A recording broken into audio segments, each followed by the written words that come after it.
Bienvenue sur votre nouveau rendez-vous Enjeu sur Banamikili, votre nouveau rendez-vous de décryptage de l'actualité politique, diplomatique et géostratégique. Surtout, soyez fidèles. Monsieur Henri Zouzi, bonjour. Bonjour. Pouvez-vous vous présenter pour nos téléspectateurs parce que vous allez devenir une figure de Banamikili pour les analyses que vous avez commencé à faire régulièrement et sur les enjeux qui touchent au Congo.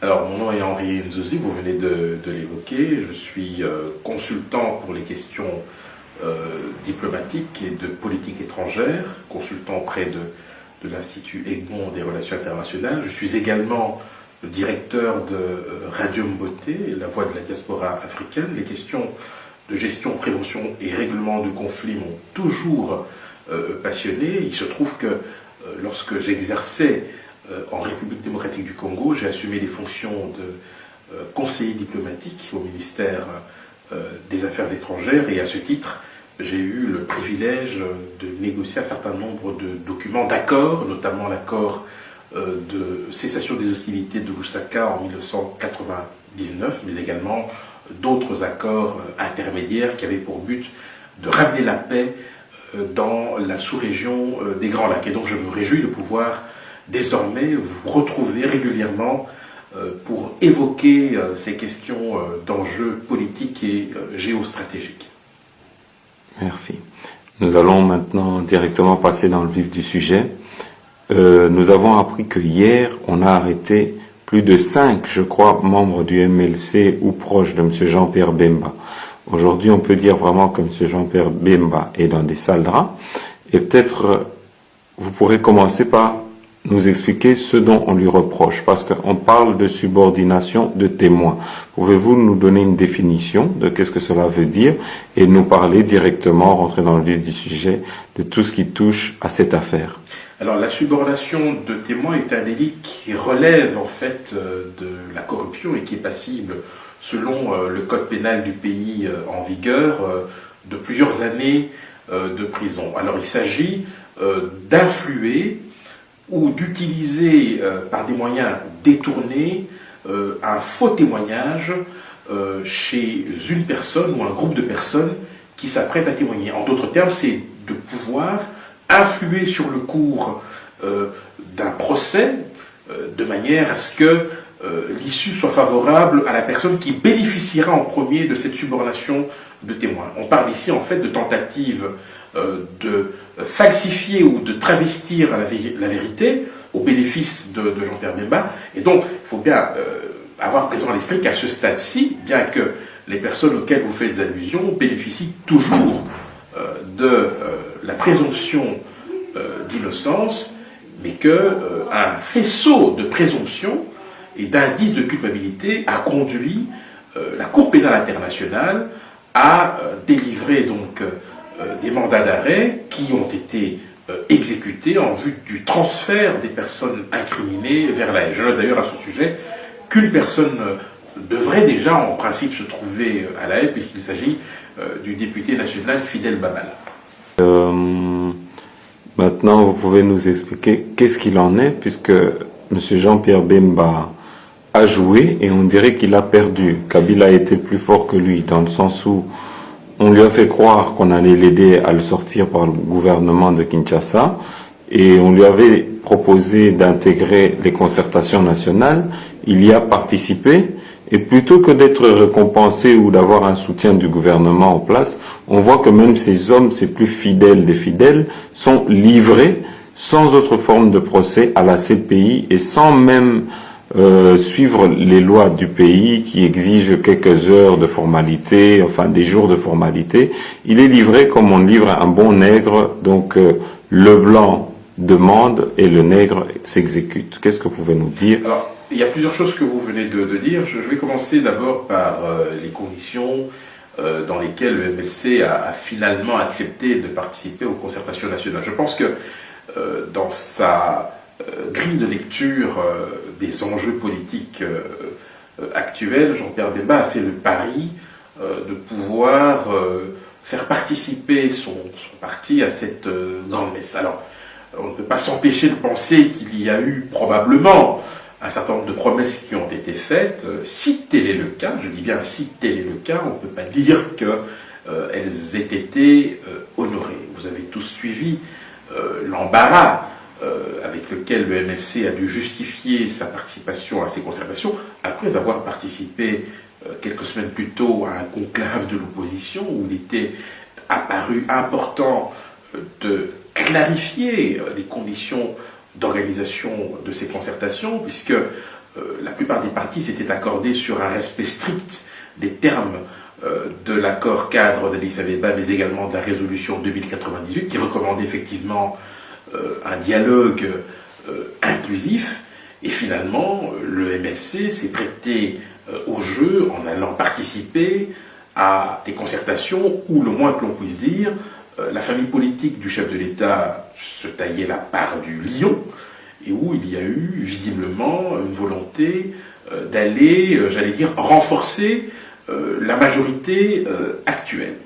Alors, s'agissant maintenant des conditions d'interpellation de M. Fidel Babala, moi je suis assez frappé par l'argument qui a été utilisé par le porte-parole du gouvernement lorsqu'il déclare que la RDC étant membre signataire du statut de Rome, il était normal d'exécuter ce mandat d'arrêt. Certes, mais pas à n'importe quel prix. Je note par ailleurs que autant il a fallu quelques heures pour que l'on mette aux arrêts Fidel Babala, autant il a fallu 4 ans pour que Kinshasa se décide à lâcher Bosco Ntaganda. Je crois qu'il faut arrêter avec ces demi-mesures, ou ces 2 poids 2 mesures, où l'on se rend bien compte que finalement, selon l'identité, voire la qualité du prévenu, eh bien, le statut de membre signataire de Rome peut varier. Alors je crois que ce n'est pas très sérieux. Alors je note par ailleurs que les 3 autres personnes qui ont été inculpées par la Cour pénale internationale, qui ont été interpellées à Bruxelles, là je parle évidemment de l'avocat de Jean-Pierre Bemba, mais également aux Pays-Bas et en France, eh bien, pour ces 3 personnes, le transfert ne se fera pas avant plusieurs semaines, puisque l'on parle de procédures judiciaires applicables à ces États. Est-ce à dire qu'il n'y aurait pas en RDC un processus ou une procédure judiciaire qui serait applicable à la RDC? Je crois qu'il faut arrêter de vouloir, en toutes circonstances, vouloir être plus royaliste que le roi, accéder directement à des requêtes qui viennent de l'extérieur. Je pense qu'il est de la responsabilité d'un État, quel qu'il soit, de privilégier d'abord les intérêts de ses ressortissants. Or, force est de remarquer, dans le cas d'espèce, que Fidel Babala a été livré en pâture à la Cour pénale internationale. Cela ne remet pas en cause la validité des charges qui pèsent contre lui. Bien évidemment, nous verrons comment les choses évolueront, en partant du principe évidemment que la présomption d'innocence doit être impérativement respectée, mais je m'étonne quand même de la manière expéditive et du zèle assez surprenant avec lequel les autorités de Kinshasa ont exécuté ce mandat d'arrêt. Mais je vois que c'était un complot coordonné, vu que ça s'est passé Bruxelles, Paris, Hollande et Kinshasa, qui les ont tous arrêtés de manière coordonnée. Il y a une coordination qui... C'est assez douteux quand même. Hein.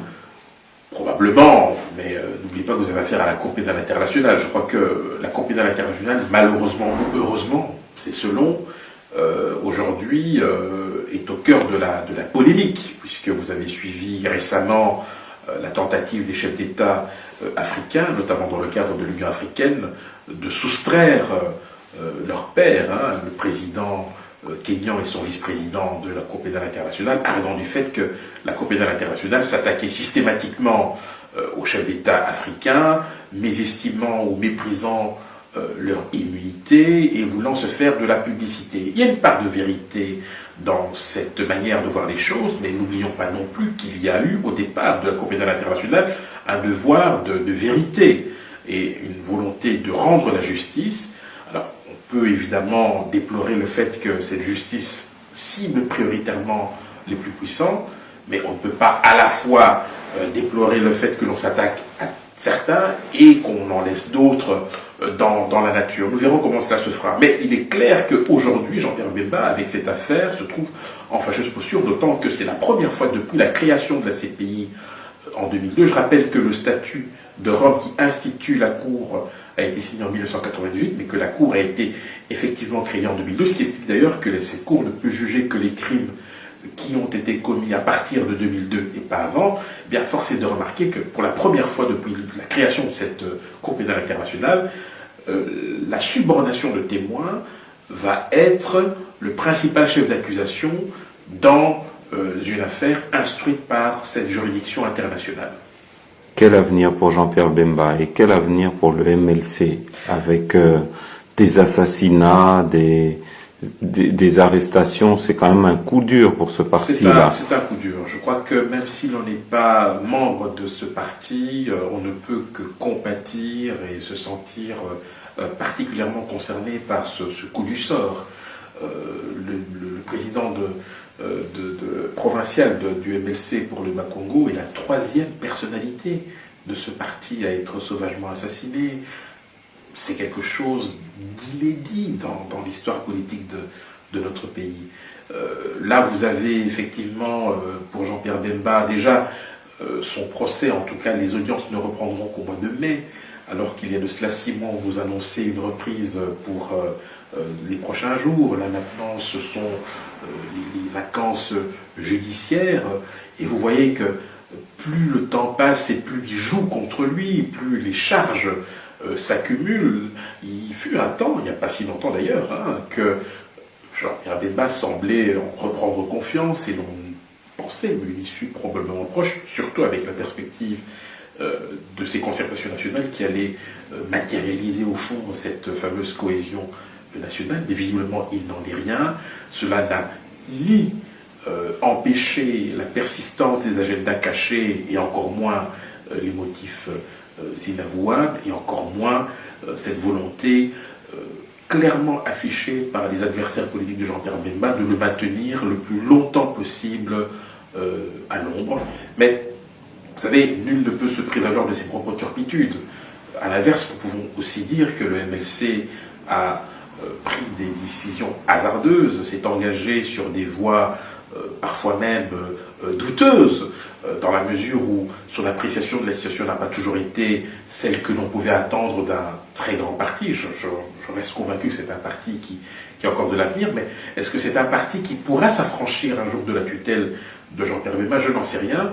En tout cas, ce qui est important aujourd'hui, c'est que ce parti puisse resserrer les rangs autour de son président, tirer les enseignements de ce qui se passe pour lui permettre de pouvoir franchir ce que l'on appelle communément le seuil de la résilience. C'est cette capacité de pouvoir surmonter un traumatisme et de se projeter dans l'avenir.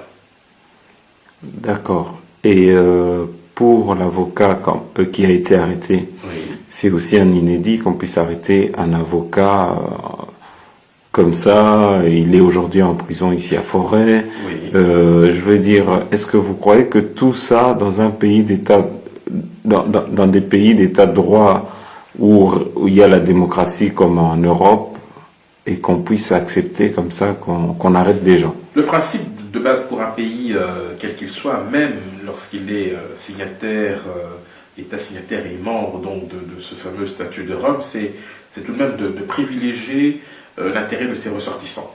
Je pense que en dehors de la procédure qui consiste à livrer un individu à la Cour pénale internationale, il y a tout de même des mécanismes internes qui doivent fonctionner, qui doivent être respectés, qui ne doivent en aucun cas être bafoués, car lorsque vous livrez comme ça en pâture un de vos ressortissants, vous ne lui assurez pas la protection minimale que l'individu est en droit d'attendre. Mais comme il s'agit d'un dossier fortement politisé, et comme visiblement Kinshasa semblait vouloir accéder rapidement à la demande de la CPI, nous verrons comment les choses se passeront. Je note que au niveau du Parlement congolais, ça a été, je dirais, la consternation de voir qu'un des députés ait été traité de la sorte, puisque même son immunité n'a même pas été prise en considération. Quand vous prenez l'heure à laquelle le député Babala a été interpellé, on peut aussi se poser des questions.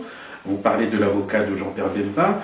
Je note d'ailleurs à ce sujet que la Belgique, qui est également un des États partis, va prendre son temps pour livrer éventuellement cet individu, cette personne, pardon, en dépit du fait qu'elle soit qu'elle soit de nationalité belge ou autre, en tout cas, il y a des mécanismes internes qui fonctionnent. Donc, c'est ce qu'on appelle les procédures judiciaires applicables à cet État.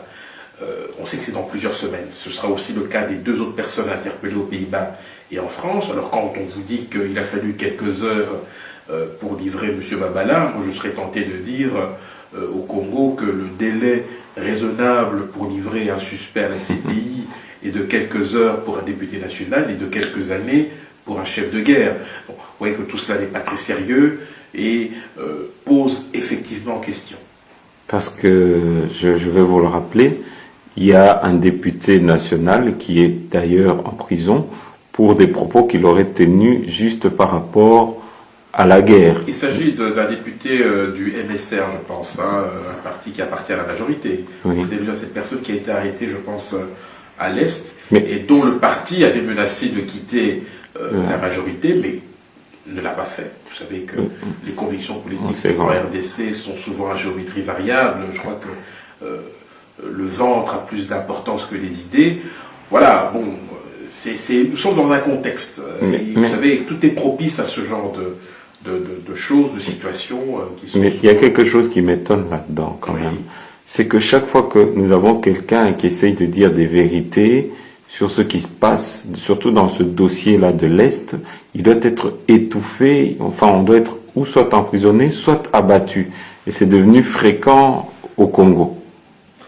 Alors, dans le cas du député auquel vous faites allusion, il appartient à la majorité. La majorité a mal supporté qu'il ait... Quelqu'un de son sein, qui critique. Qu'il ait tenu ses propos. Une critique de l'intérieur. Ces propos, lorsque vous les comparez à ceux qui sont tenus dans la presse par tel ou tel opérateur politique, vous vous dites que ce monsieur pourrait passer pour un saint. Oui. Donc c'est toujours le même problème. Deux poids, deux mesures. Effectivement, on peut le déplorer. En 2013, que cela soit considéré comme un délit ou comme une offense. Donc, je le dis parce que ça c'est aussi une nouveauté qui a été introduite dans le code pénal congolais avec cette offense au chef de l'État. Je crois que tout cela montre bien qu'il y a une sorte de fébrilité et qu'en réalité les enjeux sont véritablement ailleurs. Je pense que c'est contre-productif au moment où l'on veut célébrer la cohésion nationale de commencer à vouloir faire taire les gens uniquement pour avoir la paix des cœurs et des esprits. Je crois qu'il faut... on fait autre chose, on change de métier, on ne fait pas de politique. Ça, c'est quelque chose qu'il faudra malheureusement changer, mais ça n'enlèvera rien au fait que dans ce dossier Bemba, qui est fortement politisé, les sous-entendus, les motifs inavouables, les faux semblants, etc., sont légion. Et donc, par conséquent, on ne peut pas s'empêcher de penser que beaucoup aimeraient voir Jean-Pierre Bemba en prison au-delà de 2016. Et ça, évidemment, c'est une autre question. D'accord. Nous allons terminer maintenant par un petit mot pour la libération de M. Coutinho et de M. Chaloupa. Et des éléments en notre possession nous font état que M. Coutinho aurait été empoisonné en prison et qu'on l'aurait libéré pour que, son éventuelle mort plus tard ne soit pas mis sur le compte du pouvoir en place. D'ailleurs, je crois que vous avez pu voir des images, comment il était mal en point. Qu'est-ce que vous pouvez dire, et on terminera par là pour aujourd'hui. Mieux vaut tard que jamais. Je pense que la libération de M. Chaloupa et de Fernando Coutinho était attendue depuis très longtemps.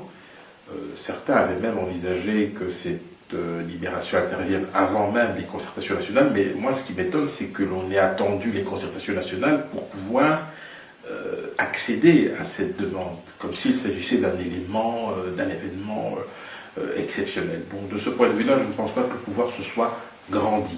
Vous noterez d'ailleurs que cela s'est fait en 2 temps, puisqu'il y avait déjà un premier lot de personnes libérées avant même les concertations nationales. On s'attendait à ce qu'il y ait des prisonniers politiques, ça n'a pas été le cas. Comme Diomi. Voilà, et ensuite il y a eu une deuxième vague dans laquelle ne figurait pas le pasteur Coutinho, ça c'était il y a de cela quelques jours.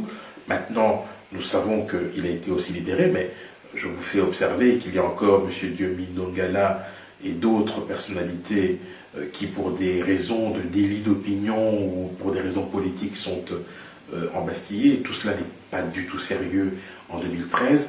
On ne peut pas utiliser la cohésion nationale comme un slogan et se comporter de manière cavalière pour faire l'économie de ce que l'on attend d'une cohésion nationale. Je crois qu'à ce niveau-là aussi, il est grand temps que le pouvoir se ressaisisse et puisse tracer des perspectives claires pour que cesse enfin ce climat de méfiance réciproque, il faut bien le dire. Monsieur Henri Zouzi, je vous remercie. Merci.